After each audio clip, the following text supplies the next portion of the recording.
तो चलिए सुनते हैं बहुत दिनों बाद अपनी कथा नटी से।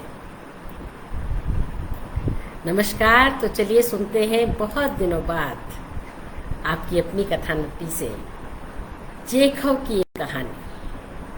शीर्षक है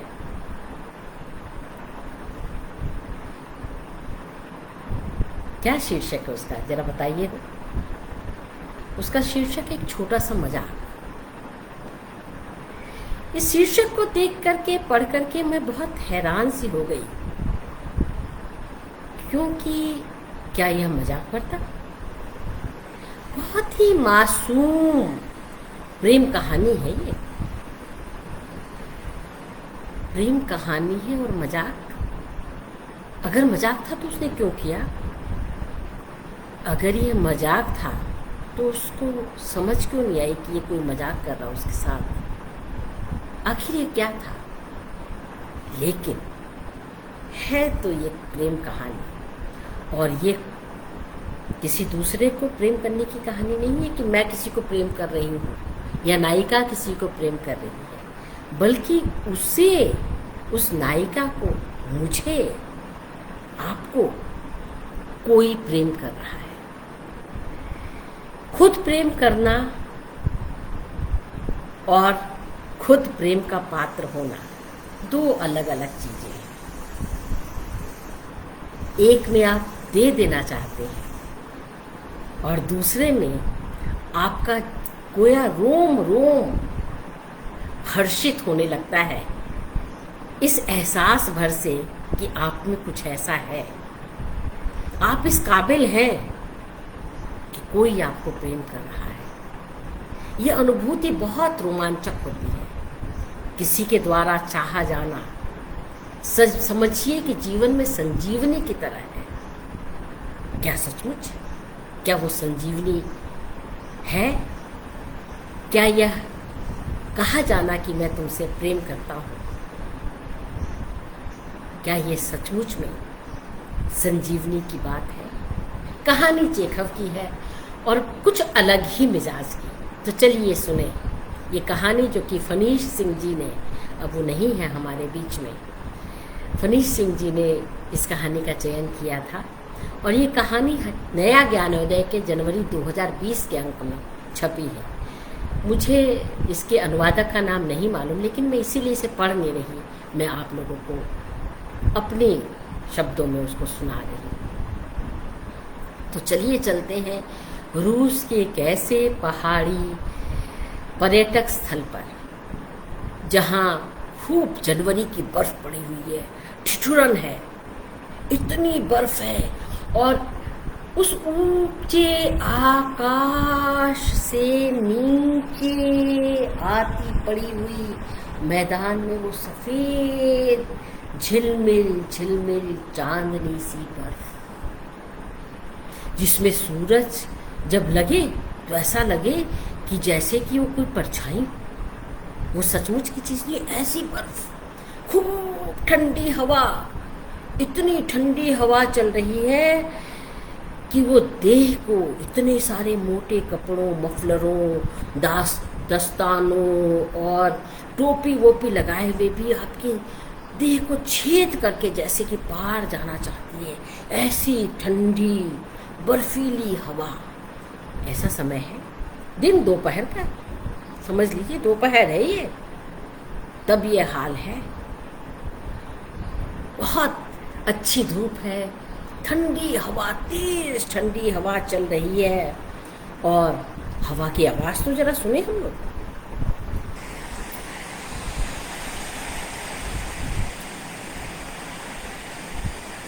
सुन रहे हैं कैसे बर्फ पड़ रही है, कैसी आवाज है?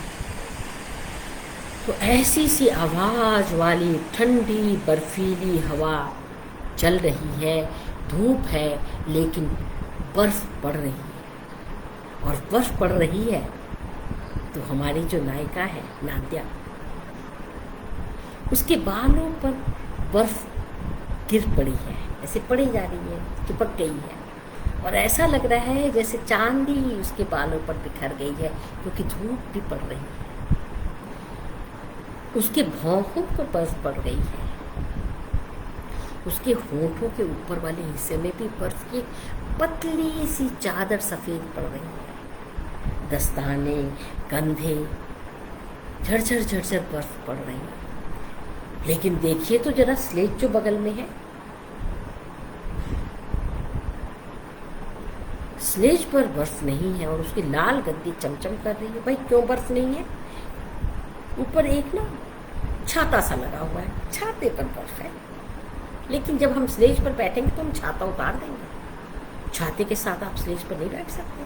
लेकिन फिलहाल कि वो गीली ना हो जाए उसकी सीट, उस पर एक छाता तना हुआ है और इसलिए स्लेज की जो लाल गद्दी है और लाल सीट है, चमचम चमचम, ऐसा लग रहा है जब पूरे सफेद में एक लाल फूल खिला हुआ है। हमारा नायक यानी कि मैं नादिया से कहता हूं, चलो नादिया, चलते हैं स्लेज से नीचे। ऐसी फिसल पट्टी तुमने देखी ना होगी। नादिया ऊपर तो आ गई है, लेकिन नीचे जाने की उसकी हिम्मत नहीं है। और स्लेज से वो तो कतई नहीं। बाप रे बाप, इतनी नीचे घाटी है, उस तक जाना, उसके तो वैसे ही प्राण छूटे जा रहे हैं। चेहरा सफेद पड़ गया है, इतना डर है उसकी आंखों में, उसके चेहरे पर होठ थर-थर कांप रहे हैं, आवाज मुंह से नहीं निकल रही।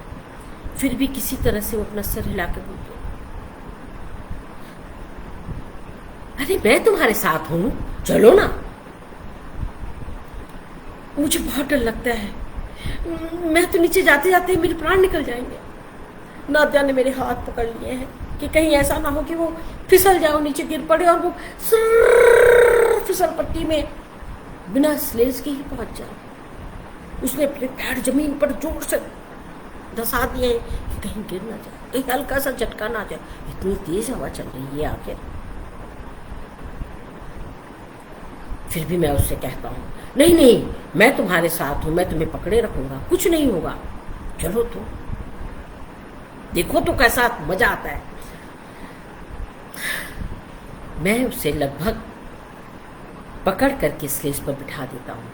मैं तुम्हारे साथ हूं ना, तुम चलो, देखो कैसा अच्छा लगता है, एक बार चलो तो। अगर बच गई तो ठीक है, वरना बीच में ही मैं तो आंखों से उसके ऐसा लगता है जैसे अभी आंसू निकलने लगेंगे मारे डर के। लेकिन मैं कहता हूँ नहीं, चलो, बहुत अच्छा लगेगा। और मैं स्लेज को खिसका देता हूँ। स्लेज तेज गति से मुझे और नादिया को लिए दिए नीचे सरकने लगती है। मैंने उसके कंधे पकड़ रखे हैं और उसने आंखें मूंद ली हैं, मुझे ऐसा लग रहा है। लेकिन मैं उसकी देह की थरथराहट को महसूस कर रहा हूँ। मुझे लगता है कि वो कांप रही है, मुझे लगता है कि वो बीच बीच में आंखें भी खोल रही है। एक बहुत लंबी यात्रा है, जैसे कि वो जिसमें कि हम नीचे की तरफ चलते चले जा रहे हैं। और हवा जो है वो हमारे नाक में, हमारे कान में, हमारे शरीर में बरछी भाले कर रही है। और हवा देखिए, ऐसा लग रहा है कि बस क्या कहूँ। और इसी तेज हवा के बीचों बीच मैं कहता हूँ, नादिया, मैं तुम्हें प्यार करता हूँ। और हवा बह रही है, हमारी स्लेज नीचे जा रही है और नीचे पहुंच गई। हवा चल रही है, तेज हवा चल रही है। नादिया को मैं स्लेज से उतार देता हूँ। नादिया मेरा हाथ पकड़ के उठती है और बड़े ही उम्मीद भरे प्रश्न वाले निगाहों से मुझे देखती है। गोया वो सुनना चाहती है कि शायद मैंने कुछ कहा था जब बहुत तेज हवा चल रही थी। मैं अनजाना सा, जैसे कि कुछ हुआ ही ना हो, मैंने अपनी सिगरेट सुलगाई, कस लिया और इधर उधर देखने लगा, उस बर्फ़ को, हवा को।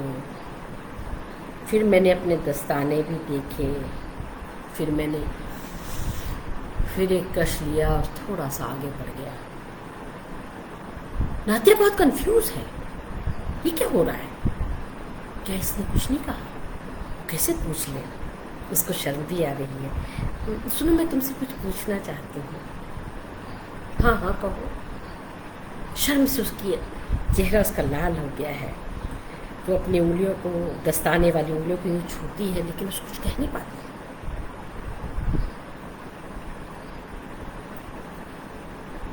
क्या एक बार फिर से हम लोग ऊपर चले, फिर से नीचे आएंगे? तुम कह रही हो ये है नादिया?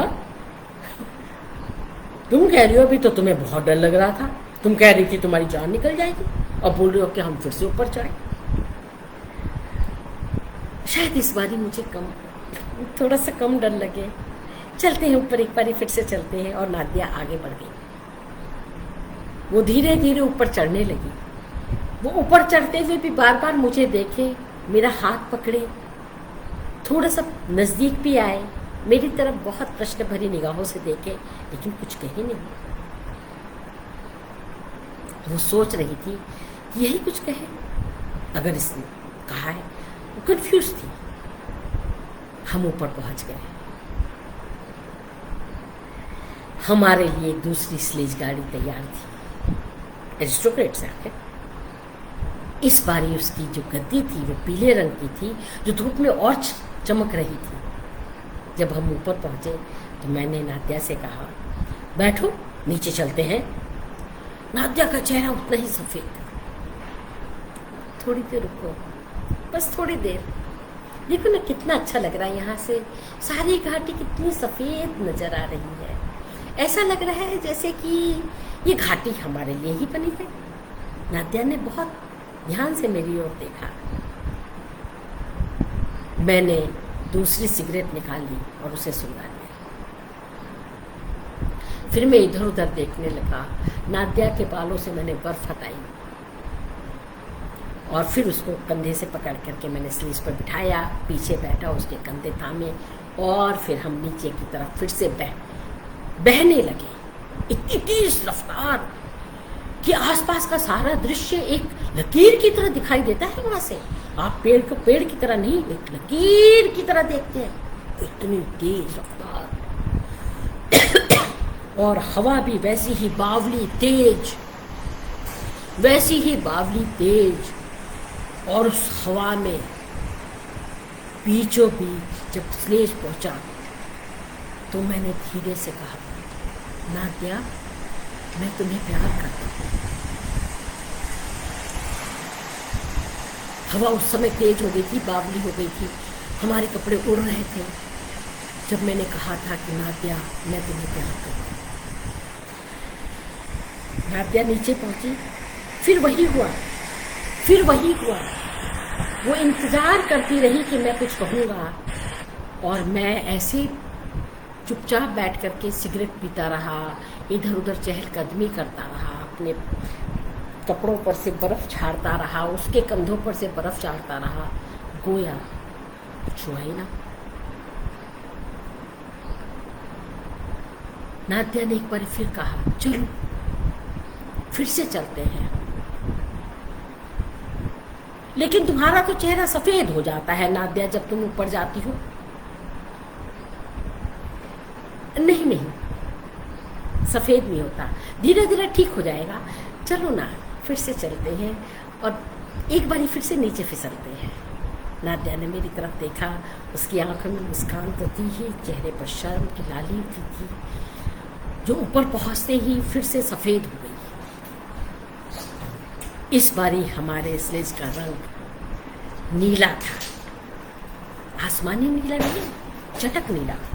और उस चटक नीले रंग में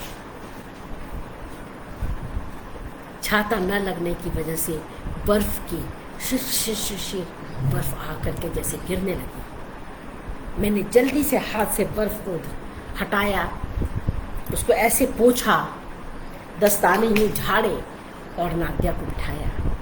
इस बारी भी वही हुआ। तेज हवा में ऐन बीचों बीच में मैंने कहा, नात्या मैं तुम्हें प्यार करता हूं। नीचे जाकर के नात्या बहुत बहुत परेशान थी, लेकिन कुछ कह ना पाई।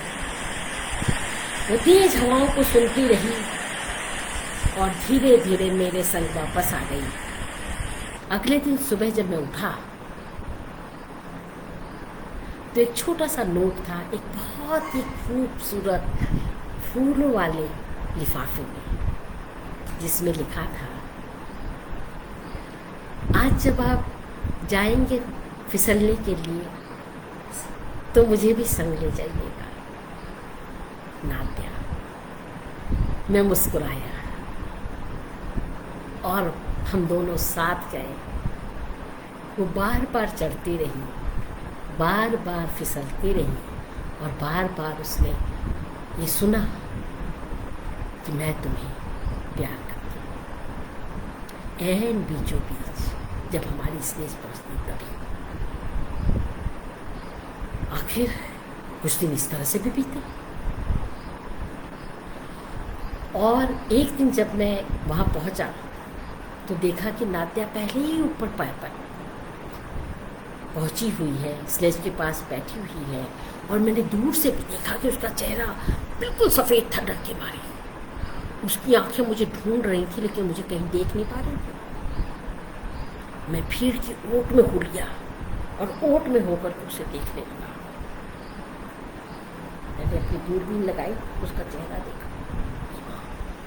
उसके चेहरे पर डर की सफ़ेदी थी और वो शायद ये जानना चाहती थी कि केवल दो लोग ये बात कह सकते हैं मुझसे, या तो मैं या हवा।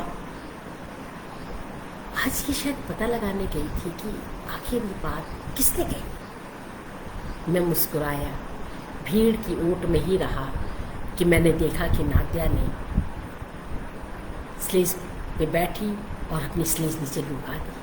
वो अकेली थी, उसने जोर से पकड़ रखा था और स्लेज आगे जा रही थी।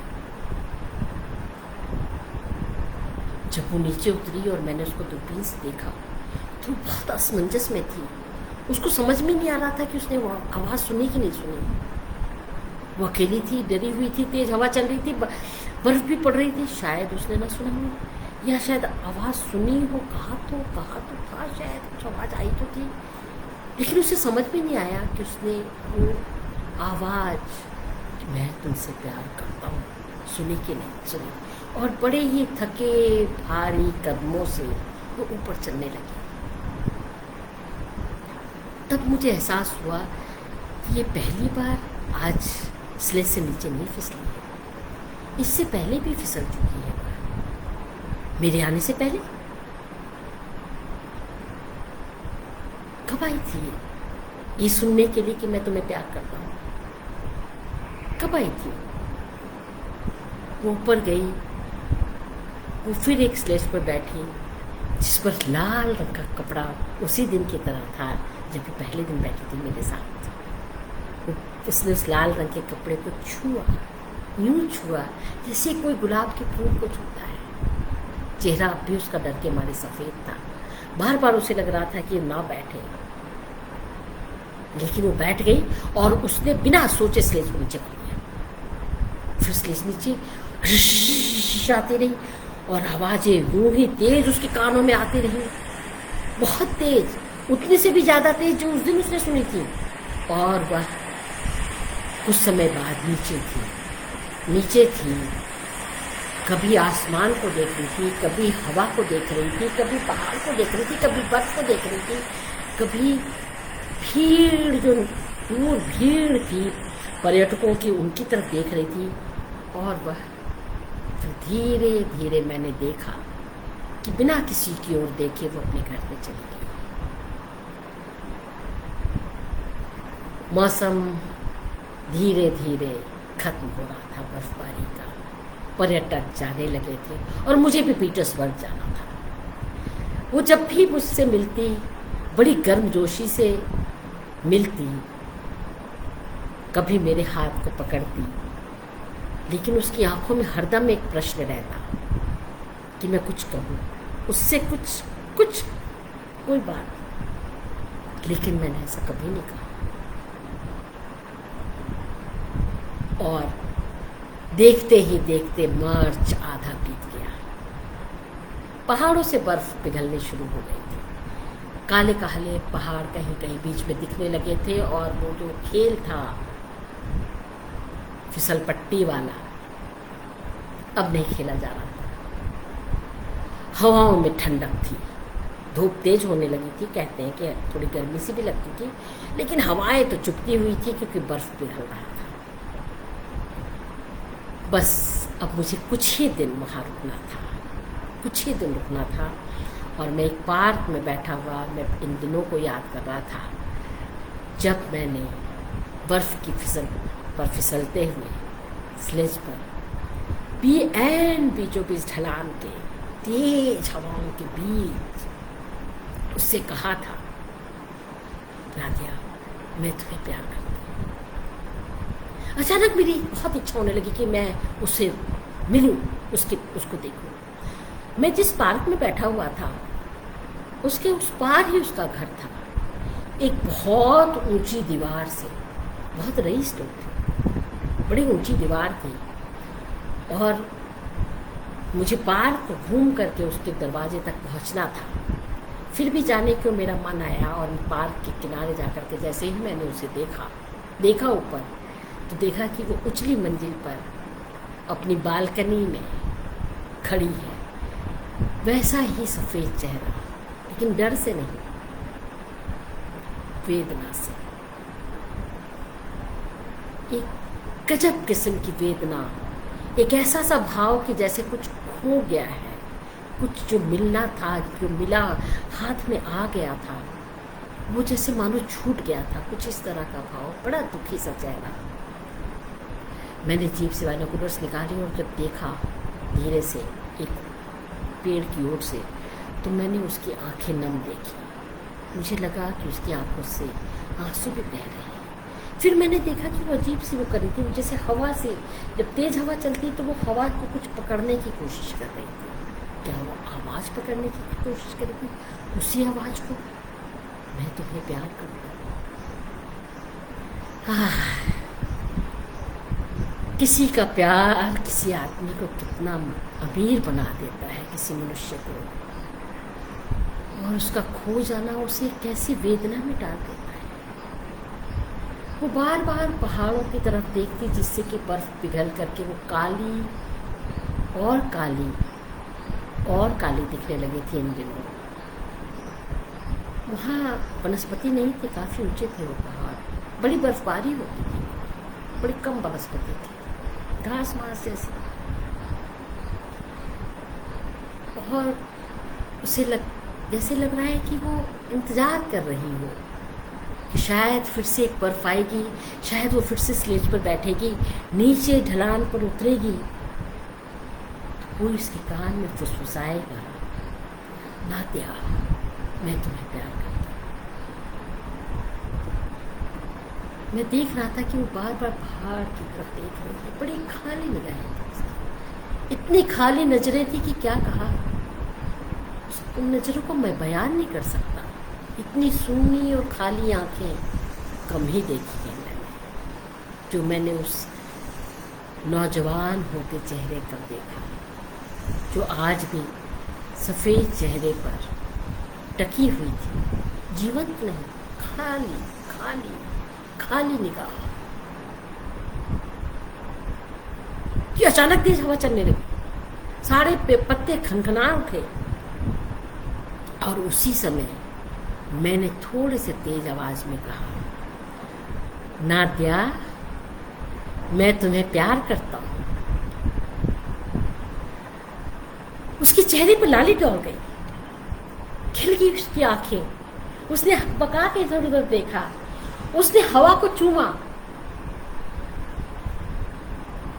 और वो गोया नाचने लगी। मैं तुम्हें प्यार करता हूँ सुनते ही नाचने लगी। उसे नहीं मालूम था कि मैं वहाँ पर उस पार्क में मौजूद हूँ, हिज के पास हूँ, उसकी दीवार की इस पार। उसे ये बात बिल्कुल ना मालूम थी। उसे तो लग रहा था वसंत है, वसंत में प्रेम है, जड़ जड़ से प्रेम बह रहा है, और हवा ने उसे एक संदेश भेजा है कि मैं तुम्हें प्यार करता हूँ। कोई है एक ऐसा राजकुमार, जाने कहाँ दूर, जो उसे संदेश भेज रहा है। इन 3-4 महीनों में उसने संदेश बार बार उसे भेजा है कि डरो मत। अरे ऊंचाई से नीचे उतरते हुए या नीचे से ऊपर जाते हुए डरना कैसा, मैं हूं ना, मैं तुम्हें प्यार करता हूं। उसके चेहरे की वो रंगत, क्योंकि शाम हो रही थी, सूरज डूबने को था, लेकिन वो रंगत मैं नहीं भूल सकता। ऐसी सुनहली आभा, ऐसा लगा कि बीमार एकदम ठीक हो गया हो। आंखों में वो सपने। मैं देर तक उसकी ओर देखता रहा, और वो उस बालकनी में ऐसी फुदकती रही जैसे चिड़िया फुदक रही हो।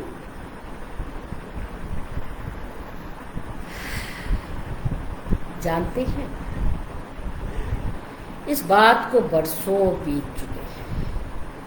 मुझे अभी भी लगता है कि जैसे मैं उस पार्क में हूँ या स्लेज पर हूँ, नादिया मेरे पास है या उस बालकनी में है, और मैं कह रहा हूँ, नादिया मैं तुम्हें प्यार करता हूँ। मैं नादिया से उसके बाद कभी नहीं मिला।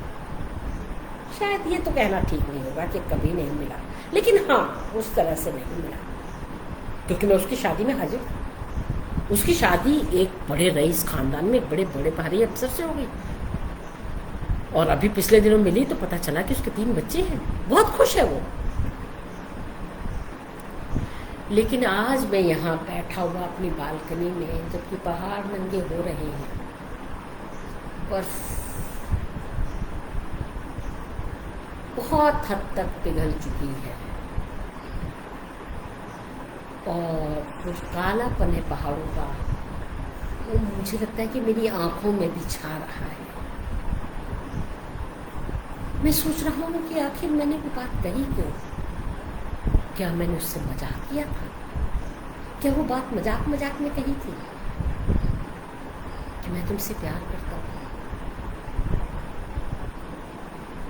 मेरे सामने मैं देख रहा हूँ कि सूरज की रोशनी भी कुछ मध्यम हो रही है, और पहाड़ पहले से कुछ ज़्यादा काले लग रहे हैं।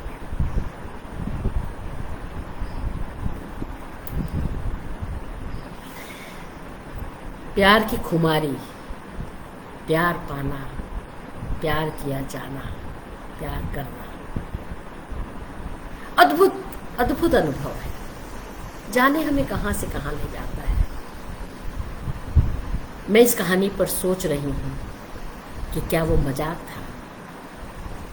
आपको क्या लगता है, क्या वो मजाक था? कैसी लगी आपको ये कहानी? कथानकी इतने दिनों बाद आपके सामने आई है।